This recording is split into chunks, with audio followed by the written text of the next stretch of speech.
Hey yo, big man, how come in pool the balls keep colliding? Like, why don't they just stop moving when they hit each other? Well, that depends on a lot of factors, like how heavy the balls are and the types of surfaces of the balls. But one thing will always stay constant, and is that momentum has to be conserved. That means that the total momentum before the collision must equal the total momentum after. You can pretty much always be sure that after the first collision, the balls will keep moving. So, like, can you tell how many times it will collide with other balls after the first hit? Bro, why are you asking so many questions? Is it because your girl keeps colliding into balls and you want to know how many times until she stops? Nah, it's just for experimental purposes, man. Like the same way that your girl's been experimenting with other guys. Alright, so today we're going to be talking about a concept called momentum. So, what is momentum? Well, the momentum of an object is given by the equation mass times velocity. So, let's say that I had this mass of n kilograms and it was moving this way at a speed of u meters per second. The momentum of this block would be mu. So rho is equal to mv, where rho is your momentum and its units are kilogram meters per second. M is your mass in kilograms, and v is your velocity in meters per second. So it's not a very difficult concept. Let's say I had the same body of mass m kilograms moving at a speed u meters per second. And then this same body happens, there's some event, and it changes speed to v meters per second. Now the initial momentum, rho I, is equal to mu, and the final momentum after the event is mv. So if I wanted to find the change of momentum of this object before and after the event, well, the change of momentum is equal to the final momentum minus the initial momentum, which is therefore equal to mv minus mu. And you could even factorize out the m to get v minus u times m. Now there's this very important law called the conservation of momentum, which states that the sum of momentum, or the total momentum, before a collision is equal to the sum, or the total momentum after the collision. And that's a very useful law when it comes to doing calculations. So let's look at an example. Let's say I had this body A of mass 1 kilogram and it was moving at a speed of 1.5 meters per second. And I have this mass B of 1.5 kilograms, and this one is at rest. What that means is it has zero velocity to start off with, it's not moving. And let's say they collide. And after the collision, both A and B stick together. And we know if they stick together, they'll have a combined mass of 2.5 kilograms. And I want to find out what is this speed after collision? What is the velocity after the collision? Well, using the law of conservation of momentum, we know that the total momentum before the collision is equal to the total momentum after the collision. So we can say that the initial momentum of A plus the initial momentum of B is equal to the combined momentum of A and B after the collision. So we know that momentum is equal to mass times velocity. So the mass of A is 1 times 1.5 plus 1.5, and we know it's at rest, so that means it's times by 0, and that's equal to the mass of the combined body is 2.5 kilograms times v, which is the speed after the collision.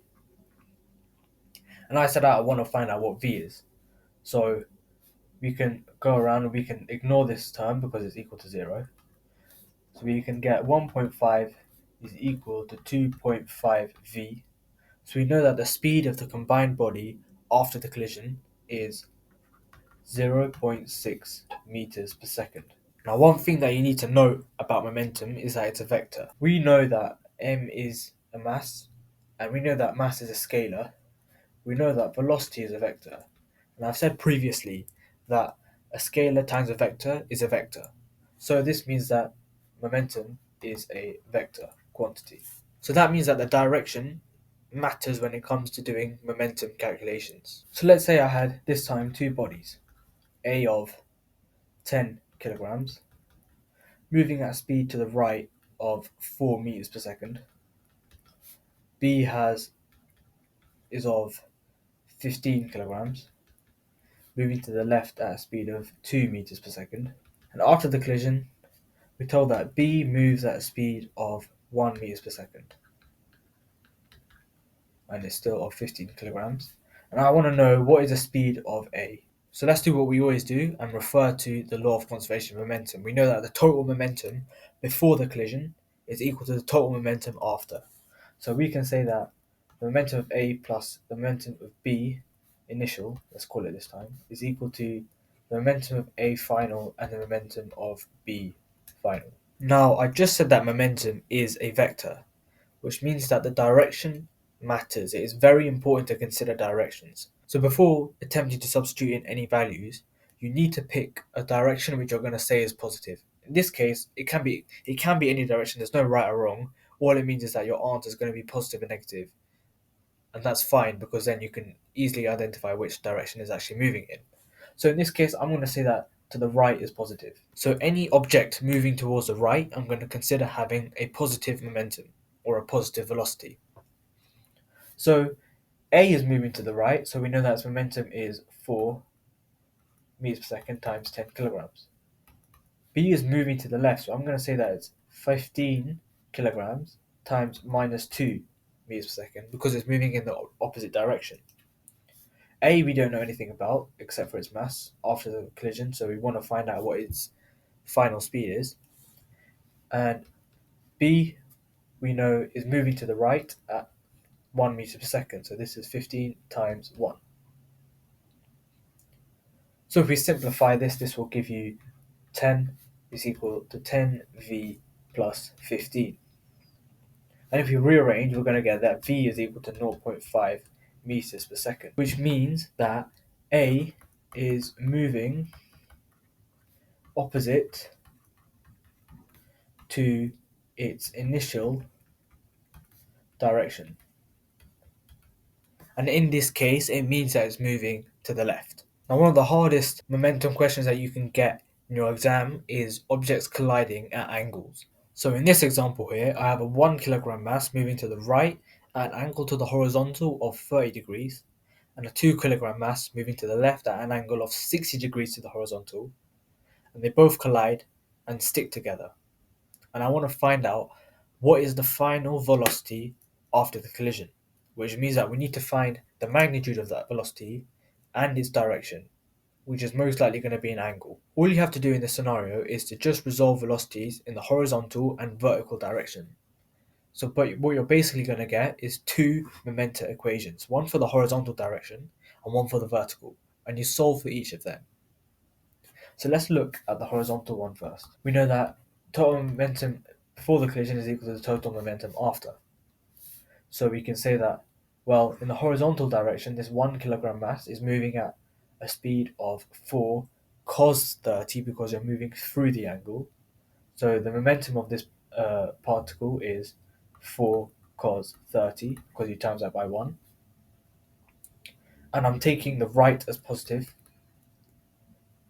And this other particle of 2 kilograms is moving in the opposite direction to the left, so it's negative, and its horizontal component is 1 cos 60 meters per second, so its total momentum is 2 cos 60.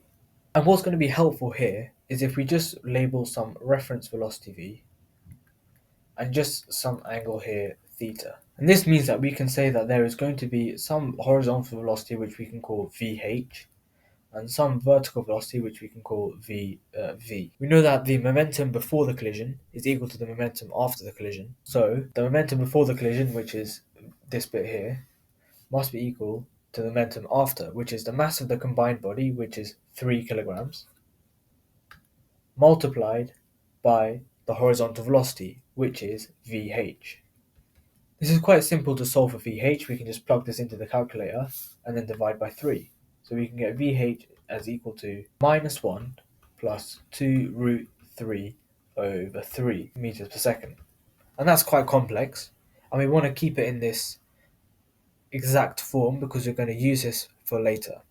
And let's do the same for the vertical direction. The respective velocities of each particle in the vertical direction is going to be 4 sine 30 and 1 sine 60, because this time you're moving away from the angle. So if we were to calculate the initial momentum in the vertical direction, and if this time I'm saying that up is positive, well, we can see that for the 1 kilogram particle it's going to be 4 sine 30.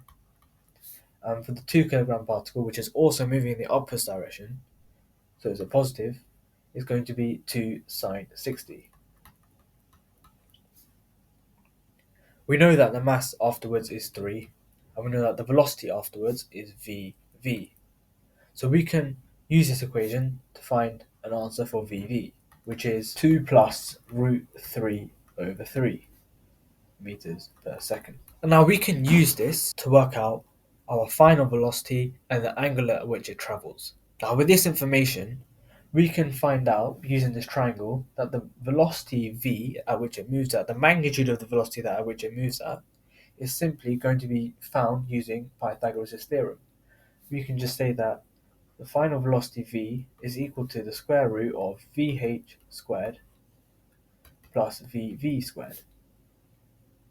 And this sign I put around the v here represents the magnitude. It's just showing the speed of this velocity. And if we plug in the numbers, we can get that the magnitude of the velocity after the collision is 2 root 5 over 3 meters per second. And we don't really want to leave answers in a surd or fractional form. So this is roughly equal to 1.49 meters per second. And now, using this triangle again, we can say that the angle theta, well, we can work that out by saying that tan of theta is equal to the vertical velocity over the horizontal velocity. And we can get this just by using simple trigonometry. We can say that theta is equal to the inverse of tan of VV over VH. If we plug in the values, we can get theta as roughly equal to 56.6 degrees to the horizontal.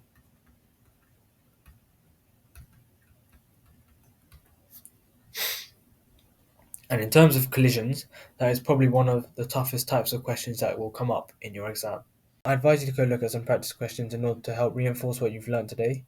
It's a good way to understand how to apply the content and the equations.